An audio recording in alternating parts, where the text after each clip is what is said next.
Thank you very much, Madam Deputy Speaker. And tonight the good people of Bedfordshire are grieving so deeply because they loved their Queen so dearly. And some of them, like me, were hugely privileged to be with Her Majesty and the Duke of Edinburgh when she visited the Elephant Care Centre at Whipsnade Zoo in April 2017. Her Majesty had a deep interest in wildlife, and she fed some of the baby elephants bananas, and that was something they were very pleased about. And afterwards she visited the Independent Living Centre in Dunstable, opened by Central Bedfordshire Council, and she had a deep interest in passion, in how older people were looked after and that they shouldn't be isolated and lonely in their later years. As many of us have said this afternoon, she was our rock. But I want to look at, in my brief contribution, who was her rock. And I would commend to all honourable members here the book that was published in honour of her 90th birthday, The Servant Queen and the King She Serves. It's published by the Bible Society, and the clue is rather in the name of the book.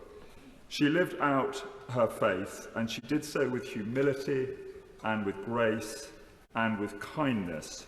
But she also wasn't afraid to speak about it either, as she did in her Christmas broadcast in 2002, when she said as follows: "I know just how much I rely on my faith to guide me through the good times and the bad. Each day is a new beginning. I know that the only way to live my life is to do what is right, to take the long view, to give of my best in all that the day brings, and to put my trust in God. I draw strength from the message of hope in the Christian gospel."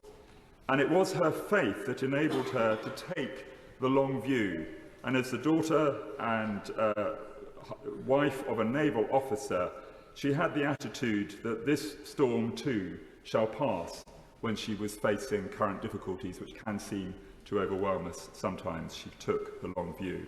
And it was her faith that enabled her to face her end calmly, because she knew that thinking death is the end is the great lie of the evil one. So may she rest in peace and rise in glory, and I look forward to the reign of His Majesty King Charles III, who cares passionately for the well-being of all peoples across these islands, and who has been way ahead of his time on issues like climate change and the environment. God save the King. Yeah.